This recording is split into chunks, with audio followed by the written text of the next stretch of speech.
Okay. Hi, my name is Sinta Susanti. I want to continue the explanation about standard of subtitling. Nah, apa aja sih yang menjadi standar dari subtitling itu? Nah, di sini nanti akan aku jelaskan bagaimana dan apa saja sih yang menjadi standar dari subtitling tersebut. Yang pertama adalah terkait tentang layoutnya, ya. Posisi layout, ya. Posisi subtitle itu seharusnya ada di bagian bawah dan di bagian tengah, ya, jangan di atas, di sini atau di sini sini atau gimana. Nah, itu di bagian bawah dan di posisi tengah. Dan jumlah maksimum subtitle itu adalah 2 baris, tidak boleh lebih, tidak boleh sampai menutupi adegan filmnya gitu. Jadi hanya 2 baris dan maksimum karakternya itu adalah 35 karakter. Kemudian uh, apabila misalnya nih, kan ada 35 karakter, misalnya ada kata halo, nah halo itu dihitung berapa? Halo, halo, titik gitu kan. Berarti ada 5, H, A, L, O, titik. Jadi ada 5 karakter dalam kata halo. Jadi tanda baca juga dihitung sebagai karakter. Lalu selanjutnya font. Font yang digunakan itu apa? Font yang digunakan adalah font serif, yaitu seperti Helvetica dan Arial. Itu lebih baik digunakan karena itu font yang mudah dibaca oleh penonton gitu. Kemudian subtitlenya itu lebih baik berwarna putih pucat. Terus, nah ini jangan meletakkan subtitle itu di atas tulisan yang ada pada film tersebut. Informasi, misalnya informasi tempat atau waktu. Jadi kan ada ya di film in New York. Mungkin. Nah, terus malah di atasnya dikasih subtitle. Nah, itu tidak boleh. Jadi tidak boleh meletakkan subtitle itu di atas informasi yang ada dalam film tersebut gitu. Terus kemudian, nah, terkait tentang durasi, berapa lama sih subtitle itu? Nah, itu beda-beda ya. Apabila subtitlenya itu terdiri dari 2 baris, maka durasinya adalah 6 detik.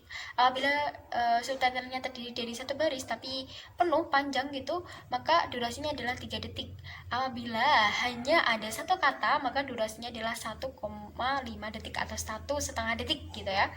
Nah, terus apabila ada subtitle nih yang pertama, kemudian dilanjut subtitle yang kedua, maka intervalnya itu adalah 0,25 detik ya, seperempat detiknya.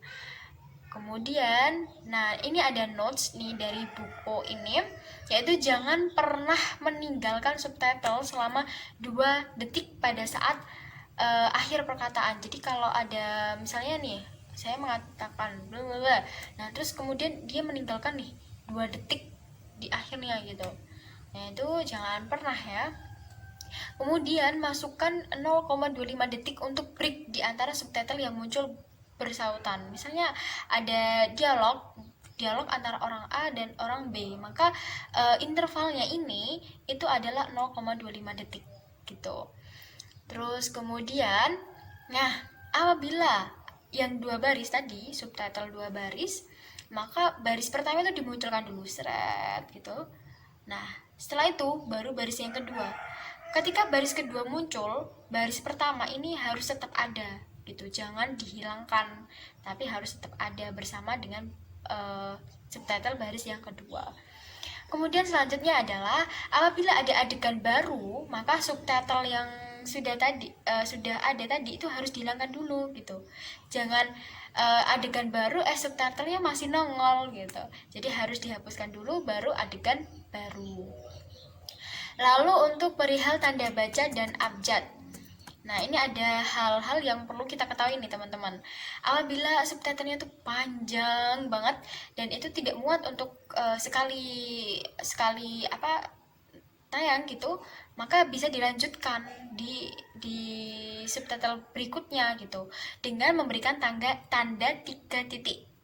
3 titik itu sebagai tanda bahwa oh ini tuh subtitle itu belum selesai gitu. Nah, terus subtitle selanjutnya yang melanjutkan subtitle ini yang belum selesai, itu awalnya itu hurufnya tuh nggak boleh kapital sebagai tanda bahwa ini tuh melanjutkan melanjutkan subtitle sebelumnya gitu. Nah, terus kalau ini udah selesai subtitlenya, menandakan bahwa ini sudah berakhir, maka diberi tanda titik gitu. Nah, lalu apabila ada pergantian dialog nih, tanda apa yang harus kita gunakan?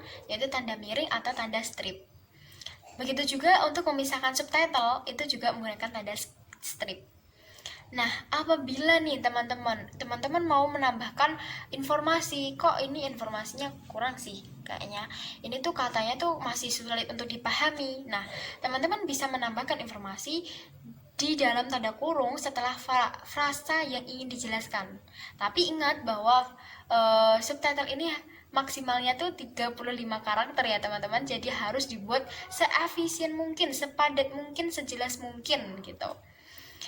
Lalu, nah ini yang perlu di garis bawah juga, bahwa kita dalam menuliskan subtitle itu tidak boleh menggunakan bold atau underline gitu, oke? Selanjutnya yaitu tentang menyunting teks sasaran. Nah, dalam menyunting teks sasaran itu yang perlu kita perhatikan adalah keefektifan kalimat. Apakah kalimat ini sudah efektif? Apakah belum gitu? Karena mengingat lagi bahwa karakter maksimumnya itu adalah 35 karakter ya teman-teman. Jadi harus dibuat seefisien mungkin, sepadat mungkin, sebisa mungkin padat gitu. Jangan terlalu panjang gitu. Nah, ini ada beberapa tips, yaitu yang pertama, mengubah satu baris subtitle yang panjang menjadi 2 baris. Karena tadi maksimal 2 baris ya. Tapi harus dijeda dengan baik. Misalnya contoh, kehancuran kota itu tidak terhindarkan gitu ya. Contoh yang pertama, opsi yang pertama adalah kehancuran kota itu tidak terhindarkan. Opsi yang kedua, kehancuran kota itu tidak terhindarkan. Nah, penjedaan ini kan lebih baik yang opsi yang pertama, kehancuran kota itu tidak terhindarkan. Nah, ini penjedaan ini juga harus diperhatikan oleh pembuat subtitle ya, agar pembaca itu lebih enak memahami subtitle yang telah kita buat gitu. Kemudian yang kedua adalah panjang kedua baris itu harus sama. Panjang itu harus sama. Jangan yang atas panjang terus yang bawah pendek banget gitu. Nah, itu diperhatikan juga ya.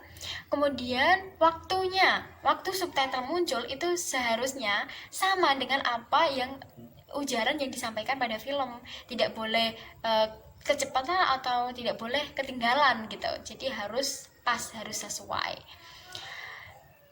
Lalu tidak boleh ada lebih dari 2 kalimat dalam subtitle yang sama. Dan jangan coba untuk mentransfer semua ujaran verbal ke dalam subtitle, karena itu akan sangat banyak sekali teman-teman. Jadi ambil intinya aja, jelaskan seefisien dan sepadat mungkin gitu. Yang penting maknanya itu tersampaikan gitu, dan tidak menambah atau tidak mengurangi makna. Makna tetap sama, tapi jangan menyampaikan ujaran verbalnya secara mentah-mentah gitu ya. Itu yang harus diperhatikan dalam menyunting teksnya. Lalu kemudian ubahlah ekspresi dari kalimat pasif menjadi aktif. Misalnya hal ini dipercayai oleh seseorang, dipercayai ini harus diubah menjadi kalimat aktif, yaitu banyak orang percaya. Nah, karena kalimat aktif ini itu akan lebih mudah dipahami oleh penonton. Lalu selanjutnya adalah ubahlah ekspresi negatif ke positif. Misalnya kita pergi ke tempat yang belum pernah kami kunjungi. Nah, yang belum pernah ini diubah ke positif, yaitu kami pergi ke tempat baru. Baru itu lebih positif gitu ya. Lalu selanjutnya adalah ubahlah klausa subordinat temporal ke frasa preposisi temporal. Misalnya aku belajar sehabis aku nonton film gitu ya. Jadi ini tuh kurang efisien. Jadi kita ubah ke efisiennya dengan mengubah klausa subordinat temporal ke frasa preposisi temporal, yaitu aku akan belajar setelah film ini. Itu jadi lebih enak dibaca dan lebih efisien, dan karakternya pun berkurang gitu kan. Kita harus memperhatikan karakternya ya, jumlah karakternya maksudnya, karena tadi dibatasi hanya 35 karakter. Kemudian selanjutnya adalah mengubah modified nouns ke klausa relatif. Misalnya, yang aku inginkan adalah cangkir kopi. Yang aku inginkan ini diubah menjadi aku ingin secangkir kopi gitu.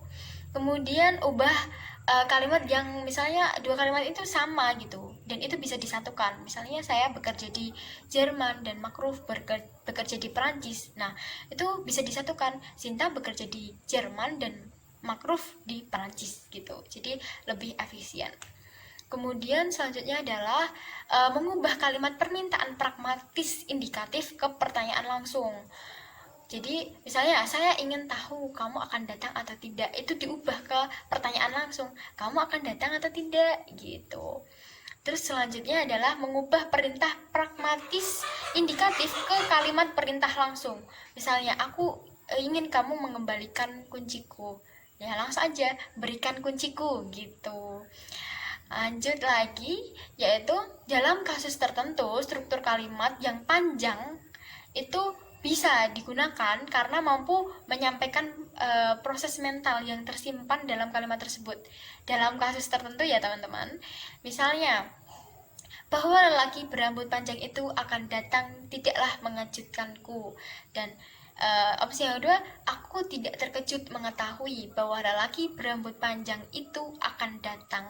Nah, itu yang kalimat kedua itu panjang, tapi emosi atau apa ya, pesan proses mental yang disampaikan itu kena gitu. Nah, itu bisa digunakan kalau misalnya memang dibutuhkan hal itu gitu. Lebih ngena yang itu gitu ya. Dalam penyuntingan itu memang sangat banyak yang harus diperhatikan ya, teman-teman. Lalu selanjutnya adalah perihal akronim, apostrof, numerik, dan simbol dapat menghemat tempat jika disingkat, tetapi harus hati-hati dalam penyingkatannya. Seorang subtitler harus yakin bahwa singkatannya mudah dipahami dan sudah umum dipakai. Jadi kalau kita menyingkat sesuatu harus tahu ini singkatan udah familiar belum ya. Kalau belum ya mana pembacanya paham gitu kan. Jadi harus diteliti lagi ini tuh sudah dipahami orang banyak apa belum gitu. Harus disunting baik-baik lah ya. Lalu hanya dialek yang sudah ditata bahasakan saja yang boleh disubtitling. Kalau tata bahasa yang belum ditata bahasakan gitu ya, itu jangan disubtitling ya teman-teman. Gitu. Terus kemudian yang terakhir adalah bahasa tabu seharusnya tidak disensor kecuali dengan alasan penghematan tempat. Gitu. Jadi sekian dari saya, akan dilanjutkan ke